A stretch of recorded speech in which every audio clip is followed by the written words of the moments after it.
Just want to say hello to the newcomers today. Hello to Femi, as usual.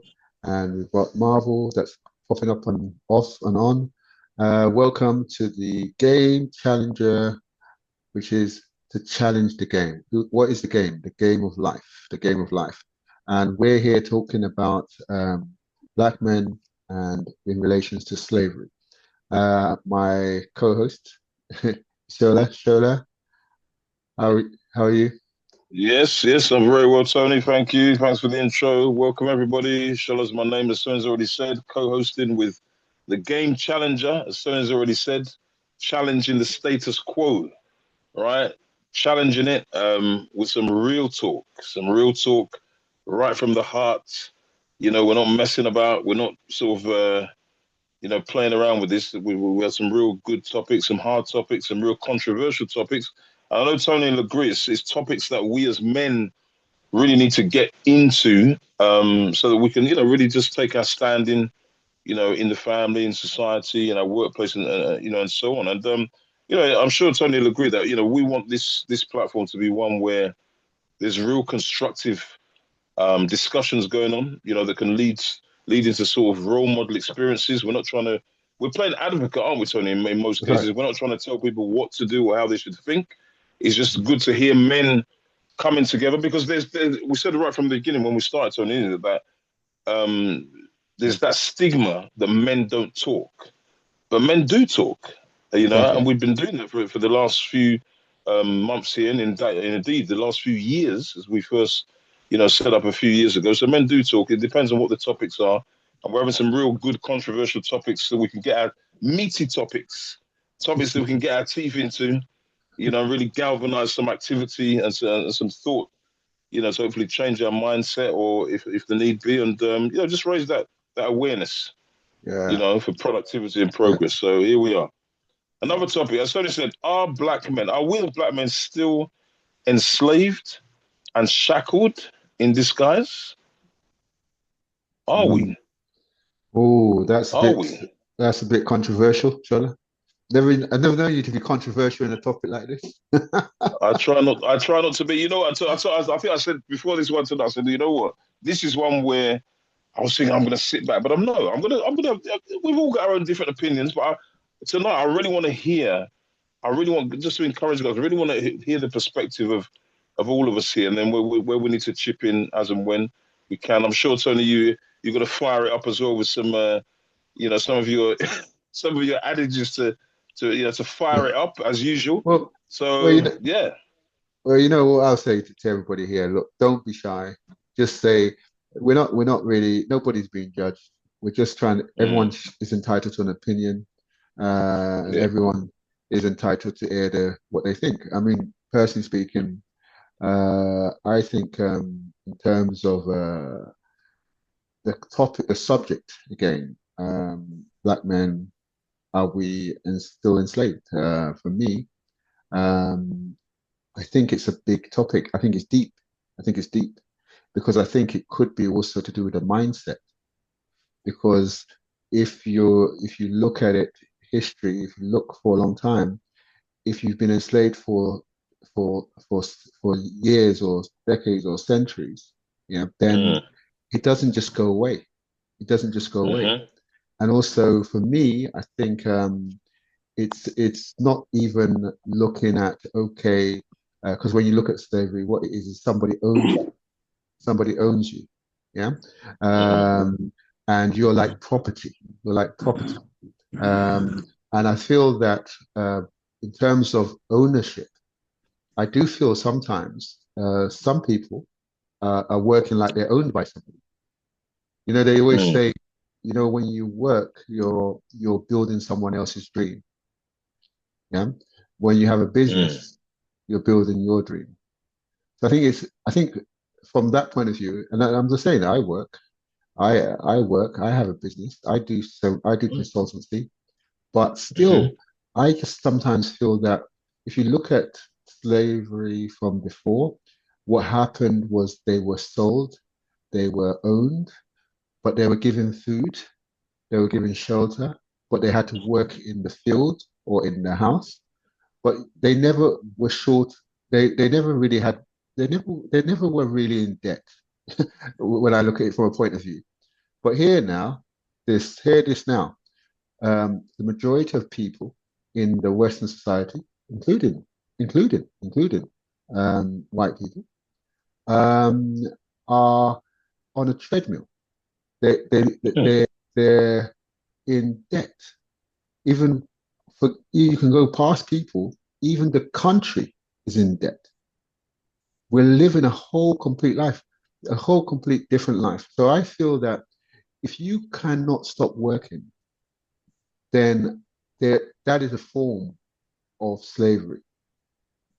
So Hmm. I think on that note, I'll hand over to you, Shola, and you can open up to everyone else once you have your say on that. Yeah. Yeah, I mean, I'd agree to some extent what you're saying, and I think everybody sort of systemically is owned to a degree because we have to engage, in something. We have to engage in some kind of productivity, which may not always filter back to ourselves directly. If that makes sense.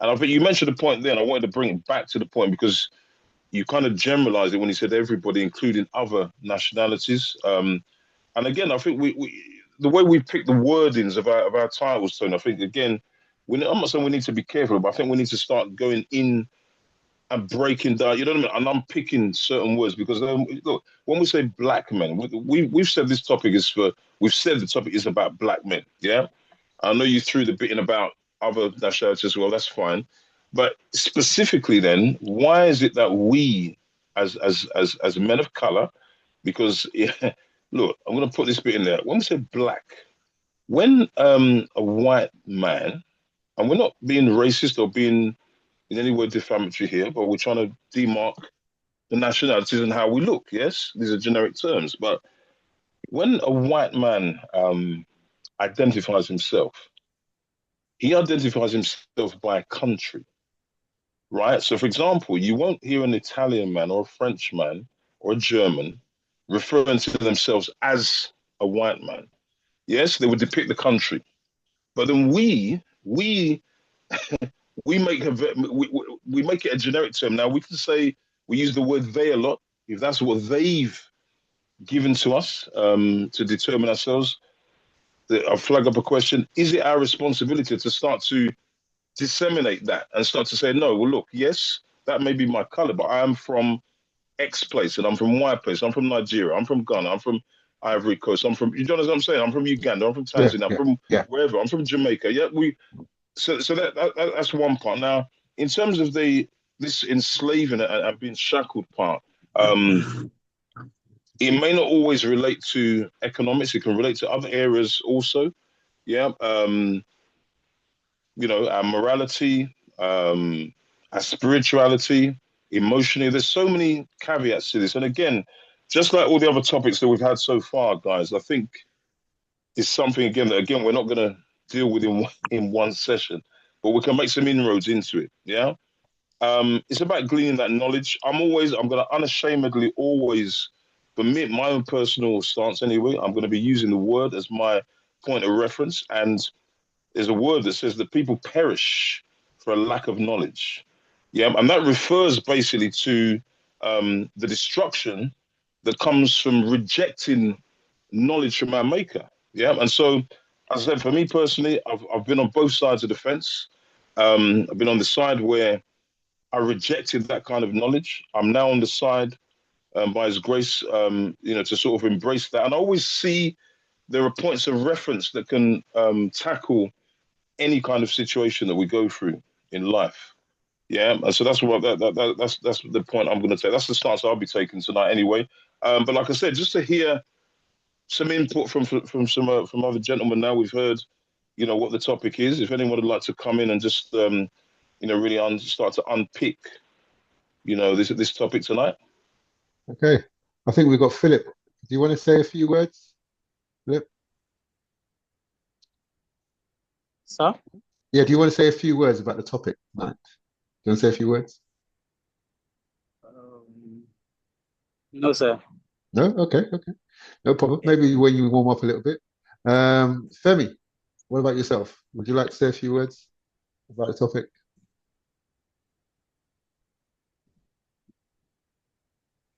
Femi, are you there? Are you're being muted? Can you hear Is me? he muted? Can hear Yes, you. we can now. Can hear you there. Yeah. Okay.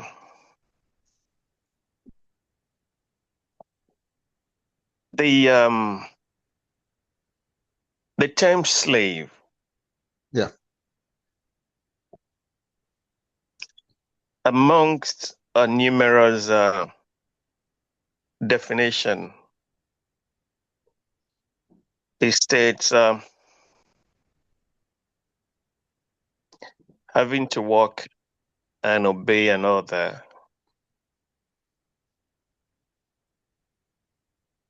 being considered as a property of some sort. I choose to paraphrase it to be considering today's world and even like the BCs, the ADs era and all that. It has been a predator's world. And being a predator's world is like, quote unquote, the strongest stand a chance of making and writing the history somehow. And that has not changed. Even before the advent or before the African continent was ravaged by what some could believe as imperialistic invaders. In my candid opinion and perspective, I think the smartest at that point in time made such a move. When I look at the continent, African continent today,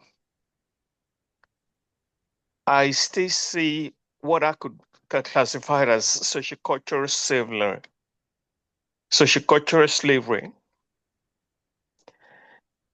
The slavery most people are actually emphasizing on these days is the capitalistic slavery.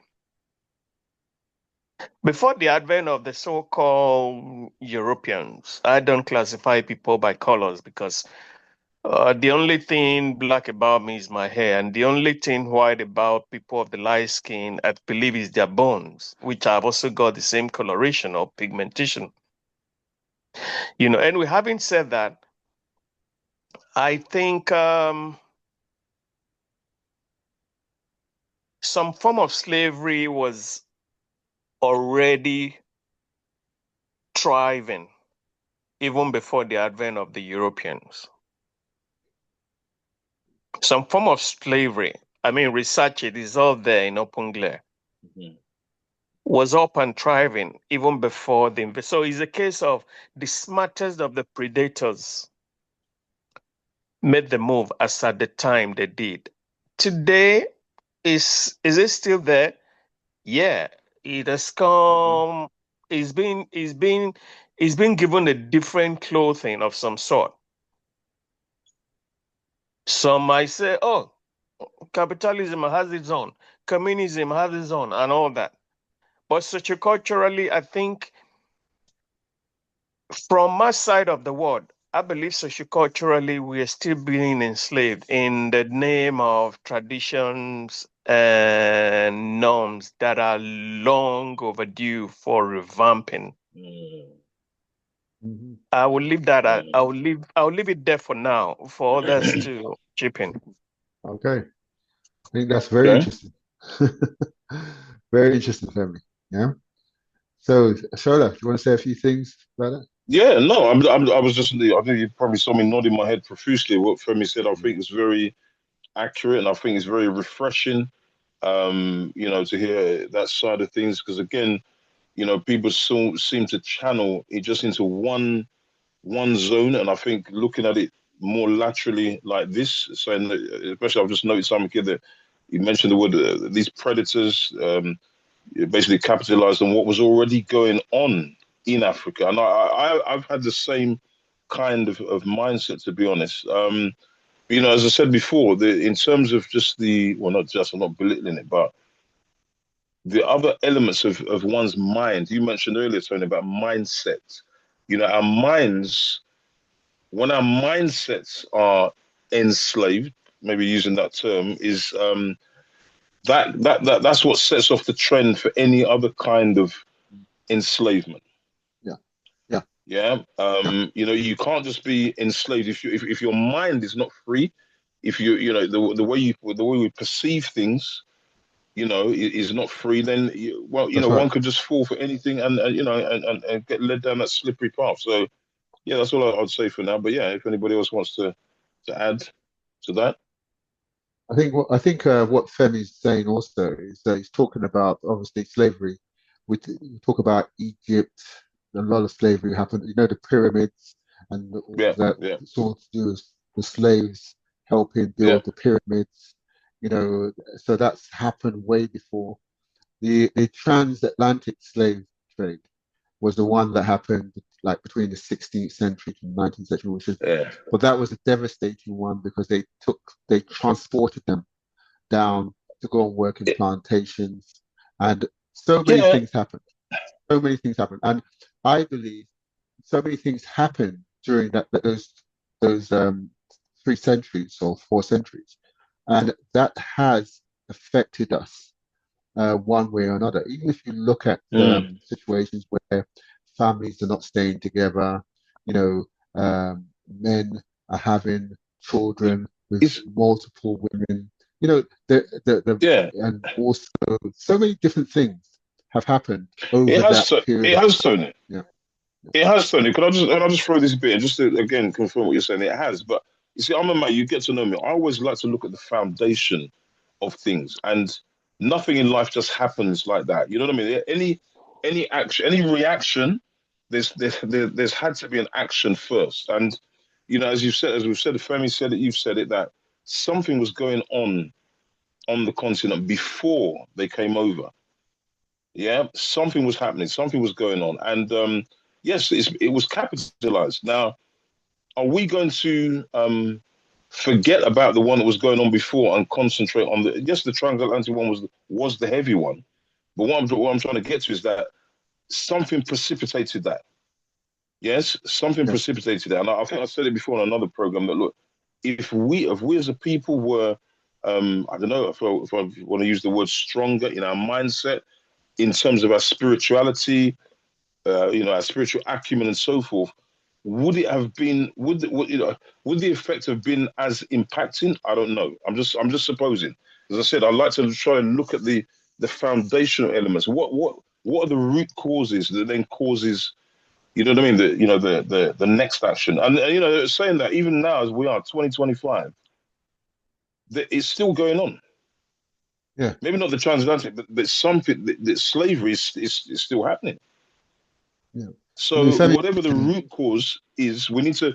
I believe we should be. You see, things need to be nipped in the bud. We can't go. We can't sort of transcend a certain course and then so let's take it from halfway. What was the cause? What was the initial issue that caused this thing? I mean, look, is the cause? I don't know whether the cause is really is important. I think the effect of what's happened is, I mean, the cause, I mean, we know that slavery happened a lot in Africa, even within Africans, because of warfare and all different things. I think Femi mentioned in terms of the the culture thing, which is well Mm, overdue, you know. And I think for mm. me, it's the effect, and also for me also is how does that translate to today? How does that translate to today? What is But this is what the I'm mod saying. is the modern form Yeah. of slavery today? And for me, I think we're enslaved a lot, not all of us, but a lot of us are enslaved in the mind. We're also enslaved Mm, in the body. Yeah. If mm. you look at what we go for, mostly we go for appearance, don't we? You We tend to go for it. find Yeah, yeah.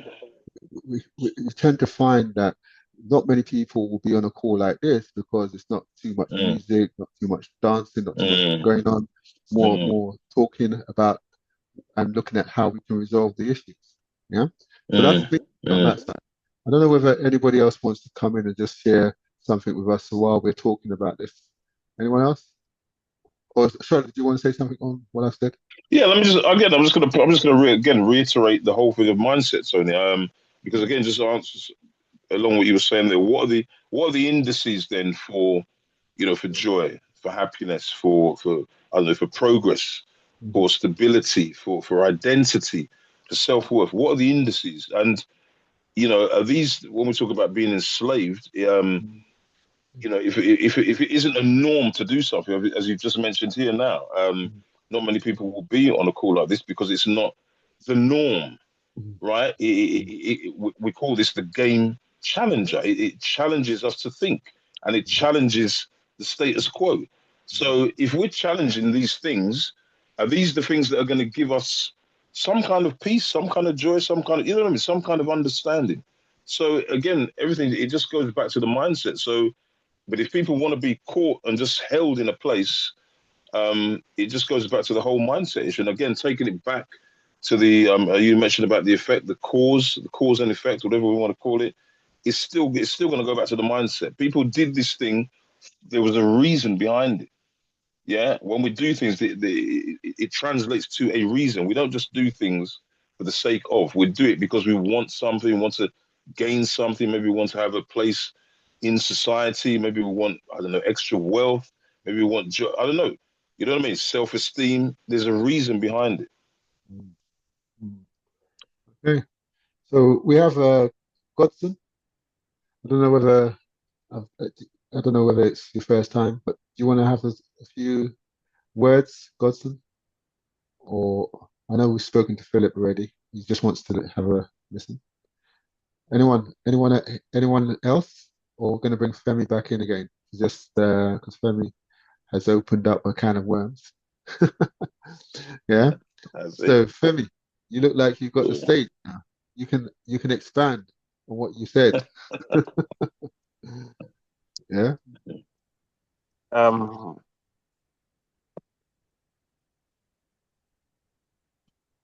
the subject as it um, is deeply rooted with so much extensive tentacles.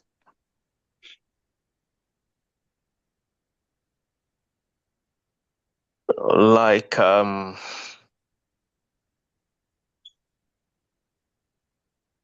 would say Nigeria. Let me just emphasize on Nigeria, for instance.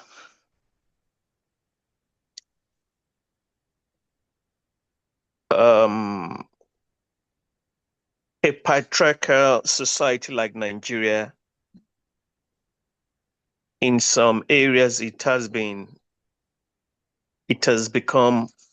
in some vital areas, it has become a mismanaged patriarchy, where custodians of the so-called culture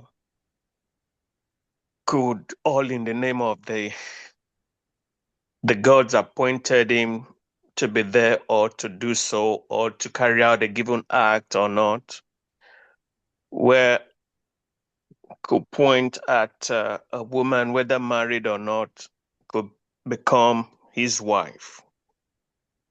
One, in today's world. Then two, So just to Femi, let me just catch you on there. So you're saying like almost like somebody has a certain status, and I believe you're saying they got a certain status, and it's a high status, and because they have that status, they can take somebody else's wife and marry them. Is that what you're saying? custodian, yeah, custodian of the Wow. culture. Well, some might say the king or the obels and all that is Okay. there. I don't have to be specific.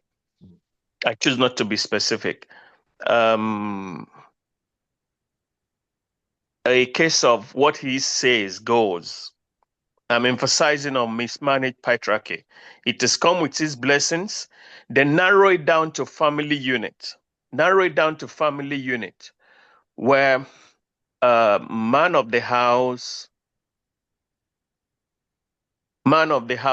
was so has also in some areas mismanaged that status, which has in a way become influential in the way an average male manages his home front today.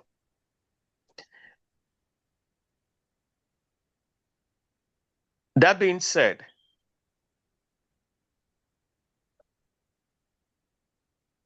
our attitude towards any given subject or any given aspect of life did not just come from did not just fall from the sky.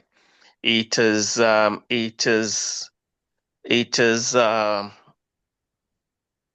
don't want to attribute it to genes yet. That's going too deeply scientific. But imagine being raised in an environment where the children have to do the female children have to do the washing and the cooking. And in today's world, you find yourself in a place like Europe or even in America, and where you don't really have that luxury. Emphasis on the term luxury. I wasn't taught how to cook, for instance. It's just I happens to grow up in the midst of my female relatives, my cousins, aunties, mom, grandma, and great grandma. At 20, I was still being teased. Femi, you've got 3 mothers. You bear a child now, that child will have 4 mothers, as at that time, because my great grandma passed at the age of 20. So, in a way, somehow their kitchen skills spill over onto me. I wasn't really sat down how you do this, how you do that. But for the most part, I could see what was still being considered the cultural norms, where someone like my grandma will get her clothes packed up and take to the son's wife, my uncle's wife, to wash. I don't have a problem with that. But an act like that, I see it as what should come from a well-raised woman. But not for you to know because she's your son's wife. So she had to do the laundry for you. You've got daughters. I'm just citing that. Excuse me. I'm citing that as an instance.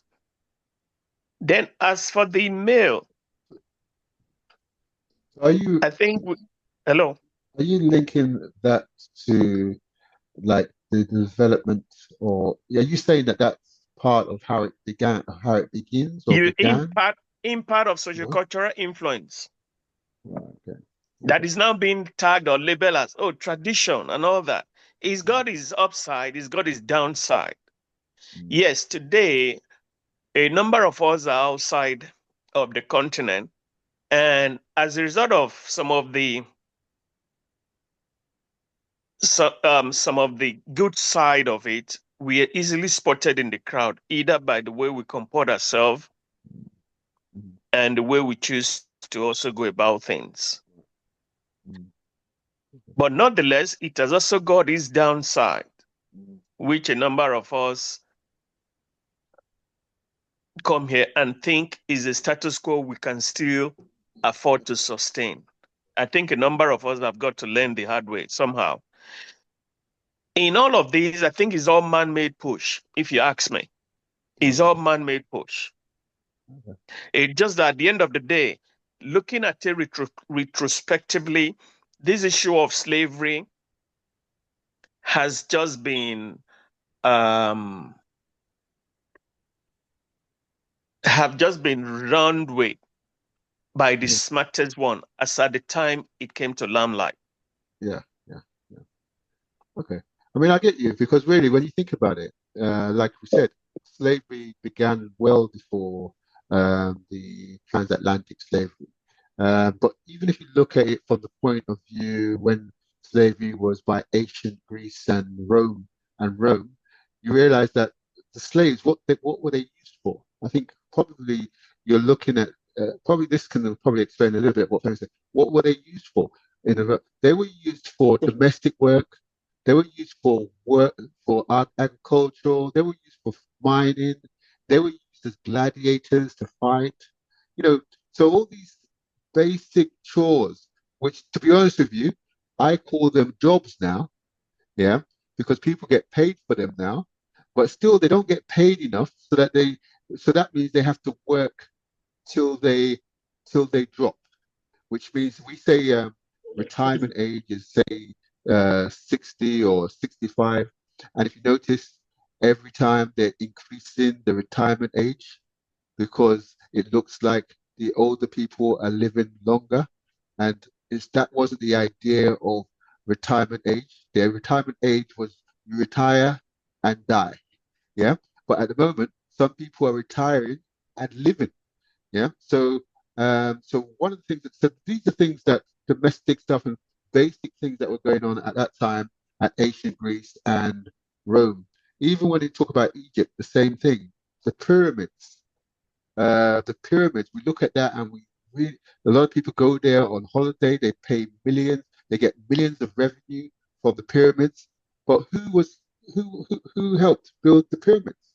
Slaves. Yeah. You look at America, and you look at even the UK, same thing. But now, guess what? They've swapped the ownership with, I believe anyway, with now salary. Salary is not enough for you to live on most of the time. And even if it is, you fall into a tax bracket where most of the money goes back into the purse. So that's just me just being a little bit controversial and a little bit adding to that. I know Joe is on the line and I know he wants to say something, but before Joe comes and says something, Femi, thank you for that contribution, Femi. We'll come back to you again. Shola, over to you.